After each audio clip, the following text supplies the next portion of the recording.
The seats are filled here at Alumni Field, and we're about ready for the Sanford Mainers to come to town to take on the Keene SwampBats. Sanford coming into this one 6-10, Keene 15-4. As we welcome you into the press box here at Alumni Field, I'm Andrew Hillswood, alongside me, Jackson Walsh. And there's a look at Ben Rabatin, the starting pitcher for the SwampBats. In his 3 games started this year, 12 innings pitched, 7 walks, 10 strikeouts for an even 1.5 ERA. From earlier in the week, and we're ready for first pitch between the Mainers and the SwampBats. As Rabatin winds and deals, here we go. As that's a foul tip, and we start with a Ben Rabatin strike. There in the box, but retiring that first guy is the best feeling in the world. And that's what Rabatin's feeling right now as he fans Trey King, 1 away. 0-2. With 1 away, Rabatin deals. Called strike 3 on the outside corner. Called strike 3, down he goes. Rabatin, 3 strikeouts and a single walk in the first inning. This one's hit very well. Back to center field, in the gap. That'll one hop off the wall. Herring rounds second, or he rounds first, heads for second, and he's in with a stand-up double with 1 away in the bottom of the first. Just a perfect piece of hitting from Herring. Sat back on it and just drove it opposite field into the left center gap. 3-1, 1 away. And he left a fastball, hit well out to right field. It is gone! A no-doubt 2-run homer for Xavier Perez, his second on the year, and the Bats lead by 2 in the first. Exactly what I might have saw coming. Perez is just too good of a bat to get beat by a fastball, especially in a hitter's count, and that was hit really well out to right center. That got on top of the roof easily. That's backside too. Opposite field homer for the righty batter, off the barrel at 100 miles an hour, total distance 365 feet. And look at this, he flipped the bat, he knew it in the win last night. He's just been a guy that has come back in the lineup, and he's gonna lace one right field again. Ripken Reese will get the green light to go home, throw to the plate, not in time. Bats lead 3-0.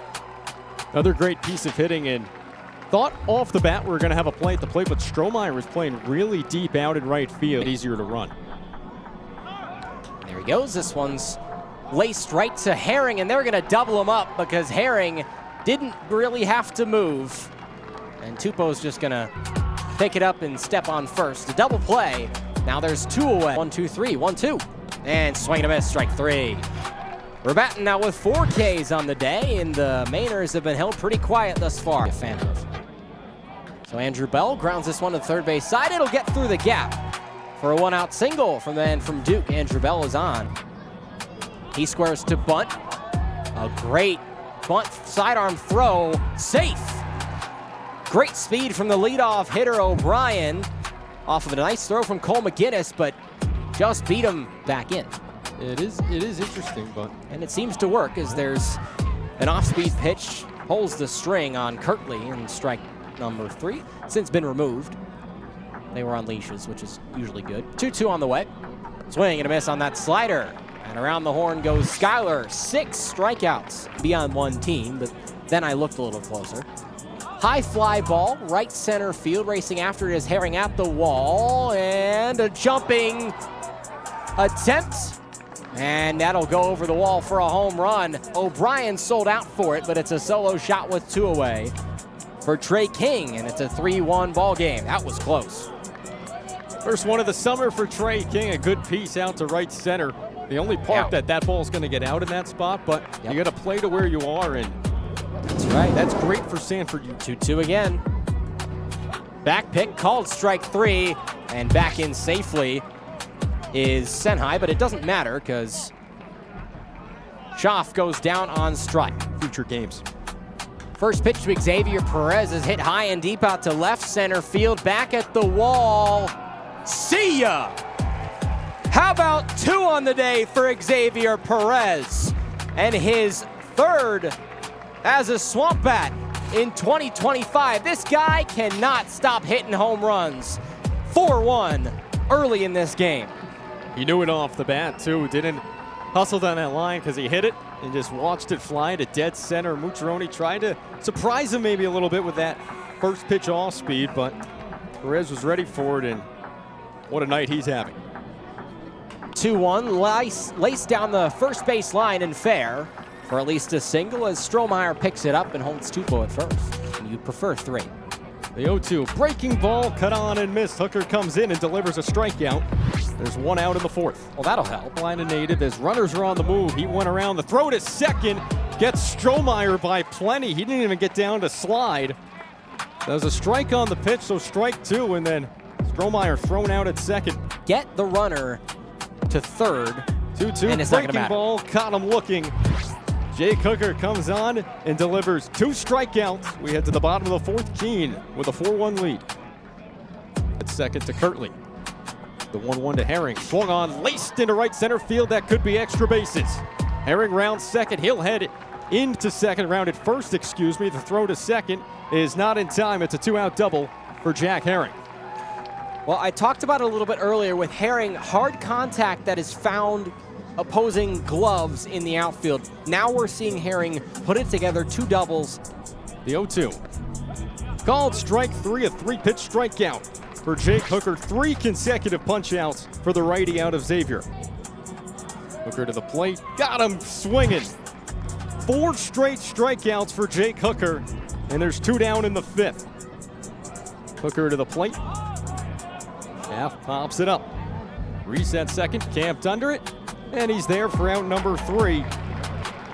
Jake Hooker looks phenomenal in relief so far. It hurts my brain too much. A lot of different numbers. The 2-2 swung on and missed. Lapine struck him out. Allows two base runners, but no runs on the board. We head to the bottom of the sixth. Keene leads 4-1. Jack Herring at the plate drives this one deep to left center. Toomey ranges over. He can't get there. It's off the wall. Herring will head into second, and he's on with his third double of the night. I was just going to say. 3-2. Ground ball, Bell, Reese, over to first, double play.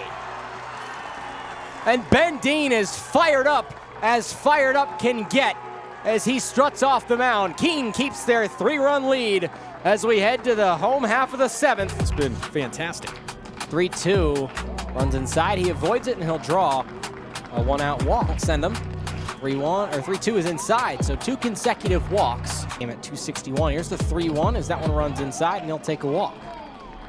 Who is hitless today with 3 strikeouts. As that one, whoa, heads up, runs inside, and that means Chandler Tupou will come home to score on a wild pitch. The first offering as Schuyler had to duck out of the way, and Tupou with some more heads up base running. Now the SwampBats lead 5-1. Into the starting regular lineup because this one's hit down the left field line. That'll get past the third baseman, Connolly.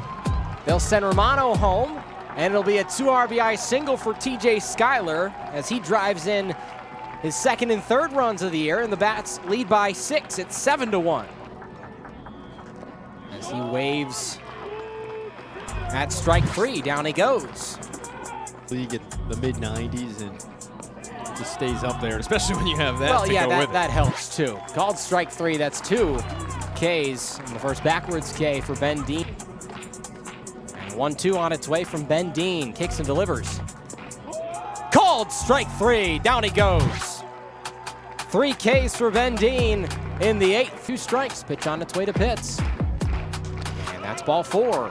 8-1 the lead for the SwampBats.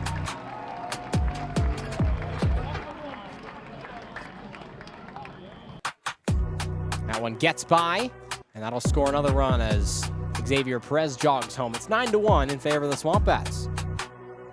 Fresh count to TJ Schuyler, who hammers one to left field. Back it goes at the wall, gone! TJ Schuyler, his first homer of the year. And the SwampBats keep pouring it on as the man from Indiana drives in 3 in the late stages of this one. It's 12-1 Bats on a perfect Saturday night here at Alumni Field. He was ready for it too, and he did not get cheated. If you get it out to left field here, that's not a cheap shot. Hit that one really good out to straightaway left. You knew it off the bat. Comes in, he's a shutdown guy. Is called strike 3, 88 miles an hour on a slider. 1 run on 6 hits thus far for the Mainers, and there's strike 3, back pick down to first. Pulls Tupou off, but there's a swinging strikeout. High fly ball, foul territory left side. Romano under it, and he makes the play to end the game. A dominant victory for the Keene SwampBats as they move to 16-4 on the year. Sanford falls to 6-11. But an all-round excellent performance from the SwampBats as they pick up a big win at home tonight. That's just a good baseball game from a good team, and what jumps out about being a good baseball team is taking advantage of other teams' mistakes and when they're down. You put up 3 in the 7th, 5 in the 8th, took some advantage of walks, followed it up with a home run. Keene's red hot right now. The NECBL has to watch out for the SwampBats. Bats moved to 16-4. Now they've won 2 in a row. SwampBats, or rather the Mainers, win streak stops at 2.